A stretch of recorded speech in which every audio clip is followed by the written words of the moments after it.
अस्सलाम वालेकुम। कैसे हैं आप सब? उम्मीद करती हूँ सब खैरियत से होंगे। आज मैं मूंग की दाल के बड़े बना रही हूँ। बिल्कुल बाज़ार जैसी टेस्ट होगा इसका। और इसके लिए देखिए मैंने क्या चीज़ें ली हैं। इसके लिए मैंने मूंग की दाल ली है हाफ़ कप, इसको मैंने इस तरह से पीस लिया है। और इसके साथ मैंने 3 टेबलस्पून बेसन के भी लिए हैं।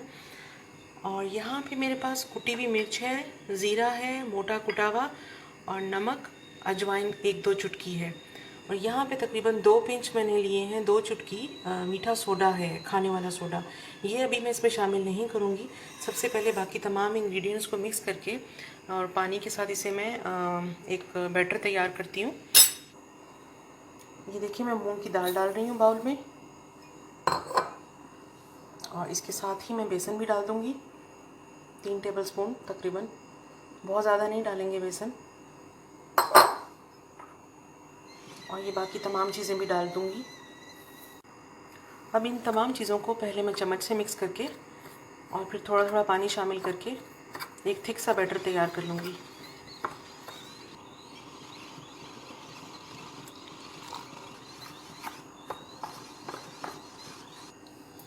ये देखिए थोड़ा सा थिक है अभी, और हो सकता है कि इसमें मज़ीद पानी की ज़रूरत पेश आए मुझे, क्योंकि इसे मैं अभी 15-20 मिनट के लिए इसी तरह छोड़ रही हूँ।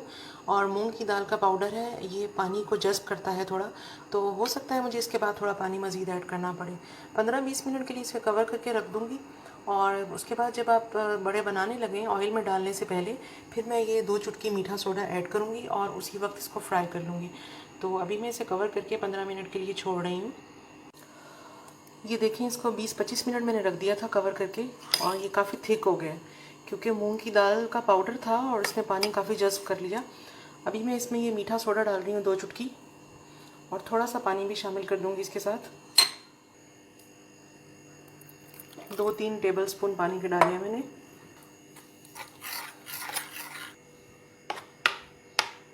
ऑयल मैंने गरम कर लिया है, अब मैं इसे फ्राई करती हूँ।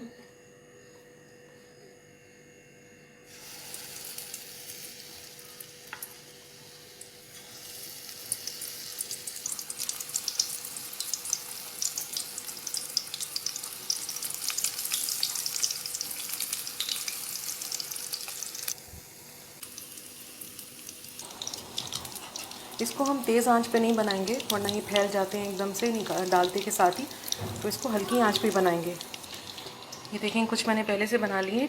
अच्छा, आप इनको फ्रीज़ भी कर सकते हैं, आप ढेर सारे बना लें, फ्रीज़ कर दें या फ्रिज में रख दें 1 हफ़्ते के लिए बना के।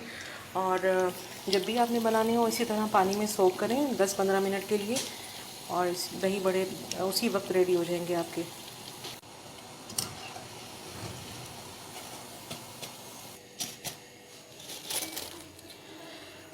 ये देखिए सारे बन गए मेरे, और मैंने थोड़े से बनाए जितने मुझे ज़रूरत थी। आप ज़्यादा बना के भी इसको फ्रिज में रख सकते हैं, इवन फ्रीज़ भी कर सकते हैं आप इसे। इसके लिए मैंने देखी यहाँ पे आज इमली की मीठी चटनी भी बनाई है दही बड़ों के लिए। इसकी रेसिपी भी मैंने अपलोड कर दी हुई है, और डिस्क्रिप्शन बॉक्स में भी मैं इसका लिंक लगा दूँगी। और दही बड़े में आगे मज़ीद आपको बताती हूँ कि किस तरह से हम दही में डालेंगे, और इसकी फ़ाइनल लुक भी दिखाती हूँ। दही बड़े बनाने के लिए यहाँ पे मैंने हाफ़ के जी दही लिया है, और इसको मैंने 1 चम्मच चीनी डाल के अच्छी तरह से फेंट लिया है, मिक्स कर लिया है। और बड़ों को देखें मैंने पानी में सोक कर दिया था, तकरीबन 25-30 मिनट हो गए इसे सोक किए हुए। अभी मैं इसका पानी नहीं छोड़ के अलग कर लूँगी इसको,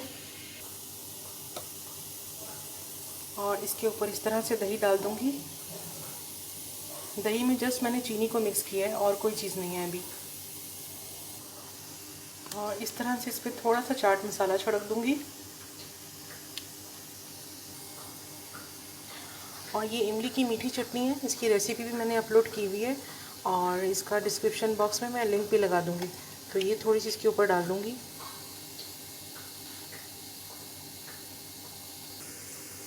ये देखें मज़ेदार से दही बड़े तैयार हो गए हैं।